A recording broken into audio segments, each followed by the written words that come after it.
नमस्कार दोस्तों, आपका एक बार फिर से स्वागत है आपके अपने YouTube चैनल वाई के बी न्यूज़ पर। दोस्तों, आज हम आपके लिए गुजरात विधानसभा चुनाव का ओपिनियन पोल लेकर आए हैं। अगर आज की परिस्थिति में गुजरात में विधानसभा चुनाव होते हैं तो किस पार्टी को कितनी सीटें मिलती हुई दिखाई दे रही है? क्या भारतीय जनता पार्टी एक बार फिर से बचा पाएगी अपनी सत्ता, या फिर कांग्रेस पार्टी वापसी करने में कामयाबी हासिल कर पाएगी? मोदी अमित शाह के गढ़ में किसकी होगी जीत? क्या कुछ आंकड़े निकल कर आ रहे हैं? दोस्तों, आपको पूरे विस्तार से बताएंगे, तो वीडियो को लास्ट तक जरूर देखना। दोस्तों, सर्वे करने में हमें काफ़ी मेहनत करनी पड़ती है, इसलिए वीडियो को एक प्यार भरा लाइक करके चैनल को सब्सक्राइब जरूर कर दे। साथ ही दोस्तों, आप भी हमें कमेंट कर कर अपनी राय जरूर दें कि अब अगर चुनाव होते हैं तो गुजरात में किस पार्टी का पलड़ा होगा भारी। दोस्तों, हमें कमेंट कर कर अपनी राय जरूर दें। दोस्तों, इस वीडियो में हम आपको जिला वाइज बताएंगे कि कहाँ से किस पार्टी को बढ़त मिलती हुई दिखाई दे रही है। दोस्तों, सबसे पहले अपने बात करते हैं अहमदाबाद की। अहमदाबाद में विधानसभा की कुल 21 सीटें हैं। यहाँ पर कांग्रेस पार्टी के खाते में 12, बीजेपी के खाते में 8 तथा एक सीट अन्य के खाते में जा रही है। वहीं पर अमरेली की बात करें तो यहाँ पर विधानसभा की कुल 5 सीटें हैं, जिसमें से कांग्रेस के खाते में 3, बीजेपी के खाते में 2 सीट जा रही है।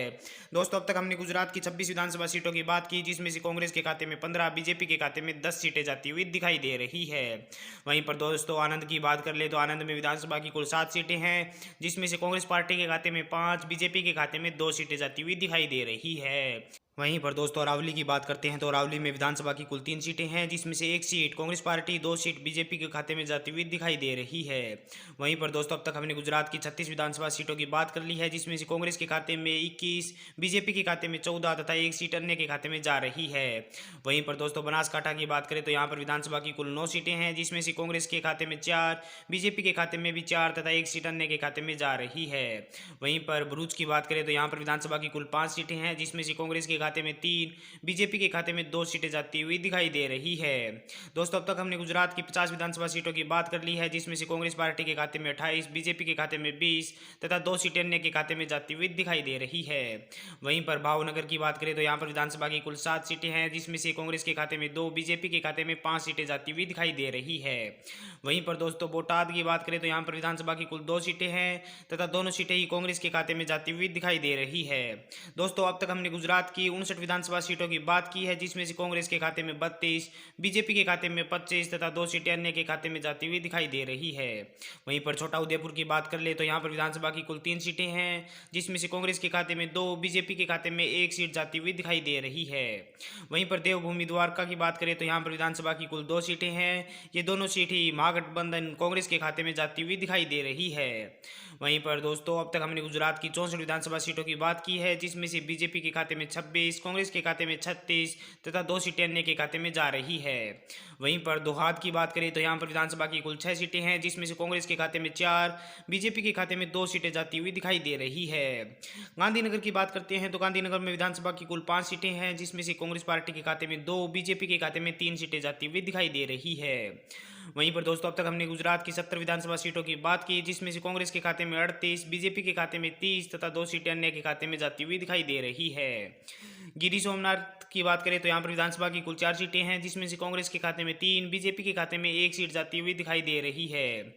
वहीं पर दोस्तों, जामनगर की बात कर ले तो जामनगर में विधानसभा की कुल 5 सीटें हैं, जिसमें से कांग्रेस के खाते में 3, बीजेपी के खाते में 2 सीटें जाती हुई दिखाई दे रही है। वहीं पर दोस्तों, अब तक हमने गुजरात की 69 विधानसभा सीटों की बात की, जिसमें से बीजेपी के खाते में 33, कांग्रेस के खाते में 44 तथा 2 सीटें अन्य के खाते में जा रही है। वहीं पर दोस्तों, जूनागढ़ की बात करें तो जूनागढ़ में विधानसभा की कुल 5 सीटें हैं, जिसमें कांग्रेस के खाते में 2, बीजेपी के खाते में 3 सीटें जा रही है। कच्छ की बात कर लेते हैं तो कच्छ में विधानसभा की कुल 6 सीटें हैं, जिसमें से कांग्रेस के खाते में 3, बीजेपी के खाते में भी 3 सीट जाती हुई दिखाई दे रही है।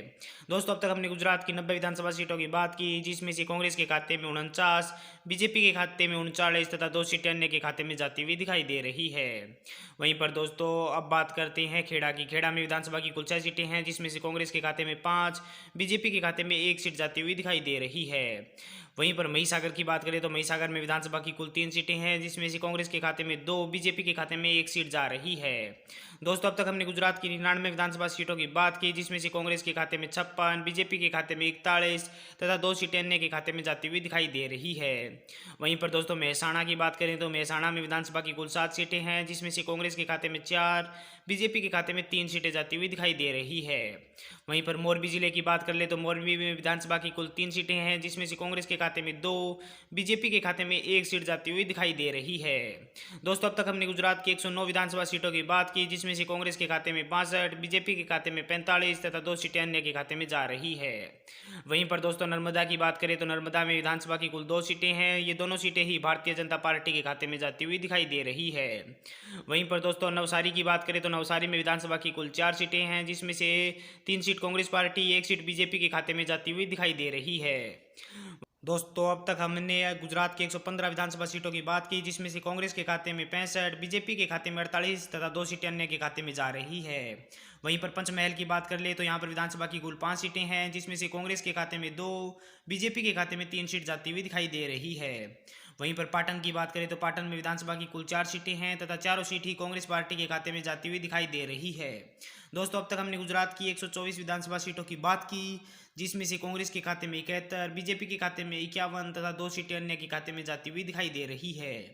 वहीं पर दोस्तों पोरबंदर की बात कर ले तो पोरबंदर में विधानसभा की कुल 2 सीटें हैं, जिसमें से बीजेपी के खाते में एक सीट कांग्रेस के खाते में जाती हुई दिखाई दे रही है। वहीं पर दोस्तों राजकोट की बात करें तो राजकोट में विधानसभा की कुल 5 सीटें हैं, जिसमें से कांग्रेस के खाते में 5, बीजेपी के खाते में 3 सीट जा रही है। वहीं पर दोस्तों अब तक हमने गुजरात की 134 विधानसभा सीटों की बात की, जिसमें से कांग्रेस के खाते में 77, बीजेपी के खाते में 55 तथा 2 सीटें अन्य के खाते में जा रही है। साबरकांठा की बात करें तो यहाँ पर विधानसभा की कुल 4 सीटें हैं, जिसमें से बीजेपी के खाते में 2, कांग्रेस के खाते में भी 2 सीट जाती हुई दिखाई दे रही है। वहीं पर दोस्तों सूरत की बात कर लेते हैं तो सूरत में विधानसभा की कुल 16 सीटें हैं, जिसमें से कांग्रेस के खाते में 7, बीजेपी के खाते में 9 सीटें जाती हुई दिखाई दे रही है। वहीं पर दोस्तों तापी की बात करें तो तापी में विधानसभा की कुल 2 सीटें हैं, जिसमें से कांग्रेस के खाते में 1, बीजेपी के खाते में भी 1 सीट जाती हुई दिखाई दे रही है। वहीं पर दोस्तों बड़ोदरा की बात कर ले तो बड़ोदरा में विधानसभा की कुल 10 सीटें हैं, जिसमें से कांग्रेस के खाते में 9, बीजेपी के खाते में 1 सीट जा रही है। दोस्तों अब तक हमने गुजरात की 171 विधानसभा सीटों की बात की, जिसमें से कांग्रेस के खाते में 100, बीजेपी के खाते में 69 तथा 2 सीटें अन्य के खाते में जा रही है। वहीं पर दोस्तों बलसाड़ की बात करें तो बलसाड़ में विधानसभा की कुल 5 सीटें हैं, जिसमें से कांग्रेस के खाते में 3, बीजेपी के खाते में 2 सीट जाती हुई दिखाई दे रही है। दोस्तों अब तक हमने गुजरात की सभी 182 विधानसभा सीटों की बात की, जिसमें से कांग्रेस के खाते में 107, बीजेपी के खाते में 73 तथा 2 सीटें अन्य के खाते में जाती हुई दिखाई दे रही है। दोस्तों हमारे ओपिनियन पोल के अनुसार अब की बार गुजरात के अंदर चुनाव होते हैं तो कांग्रेस पार्टी की जीत होती हुई दिखाई दे रही है। वहीं पर भारतीय जनता पार्टी के खाते में 73 सीटें जा रही है तथा 2 सीटें अन्य के खाते में जाती हुई दिखाई दे रही है। दोस्तों आप भी हमें कमेंट कर अपनी राय जरूर दें कि इस परिस्थिति में अगर चुनाव होते हैं तो किस पार्टी के खाते में कितनी सीटें जा सकती है। दोस्तों अगर आपको हमारा ये वीडियो अच्छा लगा है तो वीडियो को लाइक करके चैनल को सब्सक्राइब जरूर कर दें।